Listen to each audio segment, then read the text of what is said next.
안녕하세요. 환상감자입니다. 오늘은 아주 훌륭한 책과 함께 이벤트를 들고 왔습니다. 오늘 내용 끝까지 들으시면 삶에 적용되는 훌륭한 법칙들을 배우실 수 있을 것입니다.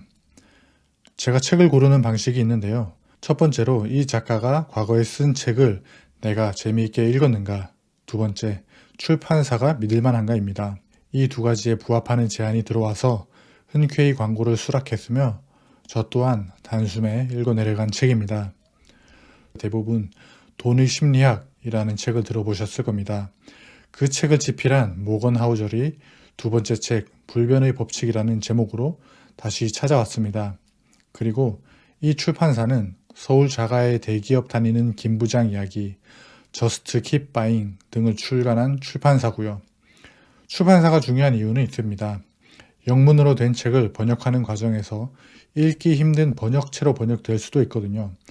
저스트 킵 바잉도 작년에 아주 재미있게 읽었던 책이라 책 자체에 관심이 갔습니다. 결론부터 말씀드리면 제가 읽은 이 책은 아주 훌륭했습니다. 흥미롭고 쉬웠습니다. 어떤 내용인지 궁금하시죠? 제가 흥미로웠던 내용과 제 경험을 버무려 전달해 드리면서 마지막에 이벤트도 진행하려고 하니 돈, 투자, 역사에 대해 관심 있으신 분들은 채널 고정해 주세요. 여러분이 만약 인생을 열심히 살고 있다면 이 내용을 주목해 보세요. 저는 SNS, 특히 인스타와 페이스북을 하지 않습니다. 정확하게는 하다가 끊었습니다. 제가 왜 그랬는지 몰랐는데 불변의 법칙 첫 챕터를 읽고 단숨에 알게 되었습니다. 책에서는 이렇게 이야기합니다. 객관적 부라는 것은 존재하지 않는다. 모든 것은 상대적이며 대개는 자신의 주변 사람들과 비교하기 마련이다. SNS는 정확하게 정반대를 향합니다. 왠 줄 아시나요? SNS는 나와 주변인을 비교합니다. 그리고 나를 비교할 대상에게 노출시키고 확장시킵니다. 그리고 누구나 부러워할 만한 명품, 외제차 등으로 부를 규정하고 이게 진짜 부라고 외치고 우리를 현혹시킵니다. 타인의 꾸며진 삶은 더 과장되어 내 눈앞에 나타나고 그들의 우울하고 숨겨야 할 삶은 내 눈에는 보이지 않죠. 항상 타인의 사진이 더 행복하게 보이는 이유가 여기 있더라고요. 사진을 보면은 모든 사람들이 주말마다 교회로 놀러 가고 분기마다 한 번씩 해외여행을 가고 값비싼 외제차와 명품으로 도배된 삶이 행복한 삶이라고 인스타는 소리를 지르더군요. 그러나 이 책에서 말한 바와 같이 객관적인 부는 없습니다. 사람마다 경제적 자유의 기준이 달라요. 그런데 제가 SNS를 볼 때마다 삶에 불만이 생기더군요. 그런 환경 자체가 저의 기대치를 높이더라고요. 이 책에서 머리를 띵 하고 얻어맞은 첫 번째 문장이 있습니다. 행복을 위한 제1원칙은 기대치를 낮추는 것이다.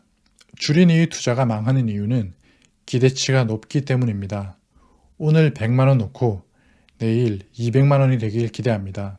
그러니 고변동성 주식에 투자하고 위험한 주식에 투기성 투자를 하는 것이죠. 다음 소개할 내용은 더 여운이 큽니다. 현실을 바꾸는 데에는 힘을 쏟으면서 기대치를 관리하는 데에는 그만큼의 노력을 기울이지 않는다. 삶의 모든 조건이 올라가는데 기대치도 올라간다면 당신은 아무런 발전이 없는 세상에서 사는 것이다. 얼마나 끔찍한가. 예를 들어 무일푼일 때 1억을 모으고 싶다는 마음이 있다고 해봐요. 내가 열심히 5년 동안 노력해 1억을 벌었습니다. 그러면 영원을 가졌을 때보다 행복해져야 하잖아요. 그런데 내 기대치도 1억이 아니라 2억이 돼요.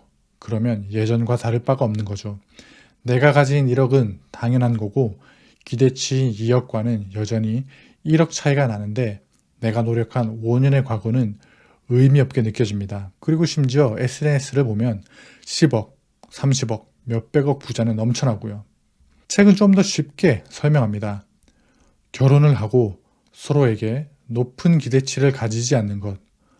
회사에서 내가 준 호의를 돌려받으려는 기대치를 없애는 것은 행복과 한 발 더 가까워질 수 있는 방법이다. 수익률도 좋지만 기대치도 조절 가능하다 생각하면 인생을 보는 관점이 달라질 것 같아 이 내용을 읽고 무척 행복해졌습니다.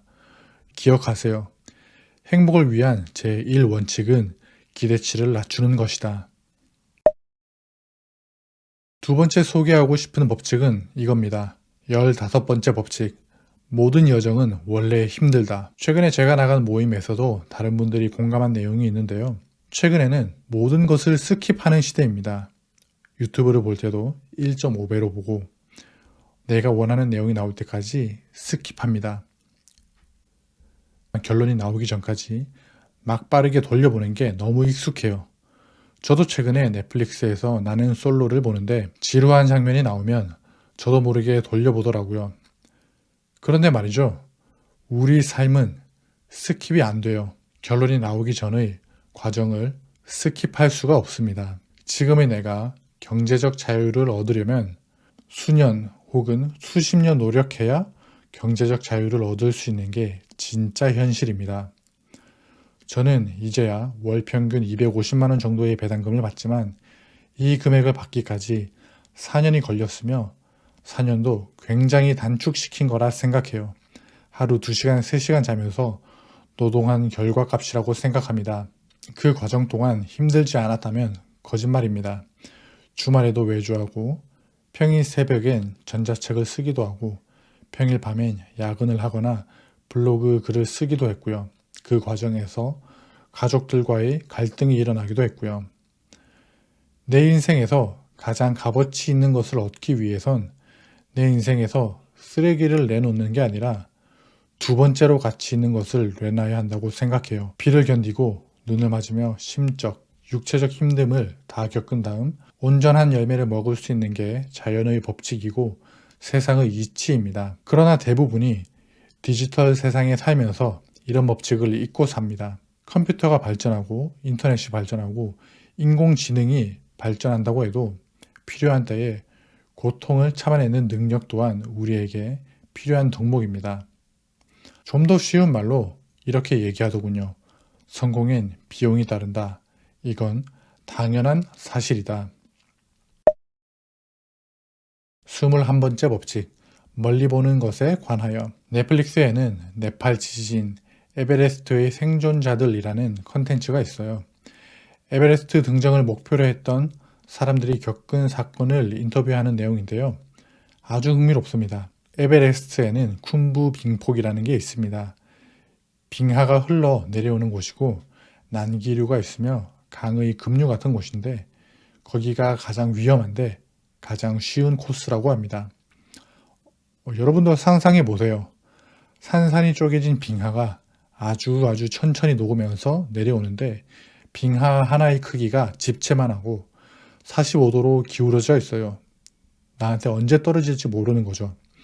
빙하를 건널 때 사다리를 4개를 연결해서 걸어가다 눈이 녹으면 어떻게 될까요? 크레바스 밑으로 떨어지면 저승사자와 하이파이브를 해야 합니다. 심지어 에베레스트는 가고 싶다고 오를 수 있는 곳이 아닙니다. 준비하는 데에도 빨라도 4년이 걸린다더군요. 왜냐하면 다른 곳에서 적응 훈련을 해야 하며 같이 등반할 등반대에 들어가거나 모집을 하는 것조차 1, 2년 내에도 굉장히 힘들다고 이야기합니다. 그리고 산소가 부족합니다. 에베레스트에서 숨 쉴 때에는 일반적인 지상에서 숨 쉴 때보다 3분의 1 정도만 산소를 공급받을 수 있어요. 저는 백두산만 가봤는데 백두산만 해도 숨쉬기가 매우 힘들더군요. 제가 에베레스트를 이야기하고 백두산을 이야기했던 이유는 우리가 단순히 이야기하는 목표는 그 속에 포함된 진짜 비용은 항상 눈에 보이는 게 아닙니다. 투자에서도 마찬가지죠. 그냥 장기 투자만 하면 돈을 버는 게 쉬운 것처럼 이야기합니다. 그러나 생각보다 장기 투자가 힘든 이유가 이 책에 있더군요. 그런데 대부분의 사람들은 투자할 때 좀 더 인내심을 가져 라는 말로 축약을 해버려요. 그냥 약 먹고 20년 동안 자고 일어나 라고 얘기하지만 현실적으로 어떻게 그게 가능합니까? 냉동장치에서 20년 잠자고 일어난다고 칠 수 있어도 그 냉동장치 비용이 주식 투자 수익보다 훨씬 더 많이 들겠죠.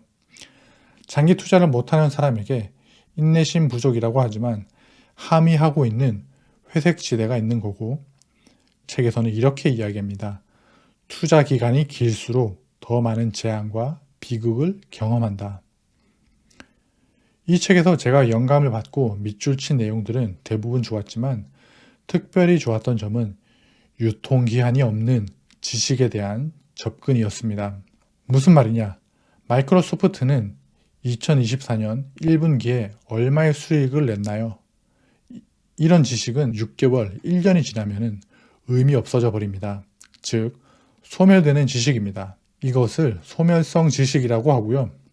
소멸성 지식과 반대로 시간이 지나도 유의미하게 축적할 수 있는 지식을 영속성 지식이라고 해요. 이를테면 이런 거죠. 사람들은 예상하지 못한 재앙을 만났을 때 어떻게 행동하는가? 그런 지식을 알면 비슷한 사건이 온다면 우리는 더 잘 대응할 수 있는 거죠. 저는 좋은 책은 머릿속 애매한 생각을 정리해 준다고 생각합니다. 불변의 법칙을 가슴 두근거리게 읽었습니다. 투자 철학과 심리, 역사를 배워야 하는 동기부여도 되었고, 무엇보다 420페이지의 책이 아주 쉽게 읽혔다는 지점에서 모건 하우절이 굉장한 작가라고 생각했습니다. 지금까지 영상을 보신 분들을 위해 이벤트를 진행하려고 합니다. 이 영상의 댓글로 영상을 보고 얻은 인사이트, 관련된 경험, 다짐 등을 알차게 적으신 분들에게 댓글로 총 10분을 뽑아 도서를 배송해 드리겠습니다. 180페이지에 만원짜리 책도 아니고 420페이지 25,000원입니다. 그런데 장담합니다. 술술 읽혀요. 10년 동안 무엇이 변할 것 같은지 묻는 게 아니라 10년 동안 무엇이 바뀌지 않을 것을 아는 게 힘입니다. 많은 분들의 이벤트 참여 부탁드리고요. 돈, 투자, 역사에 관해서 관심 있으신 분들은 불변의 법칙, 책 괜찮습니다. 여러분의 인생 우상향을 응원합니다. 감사합니다.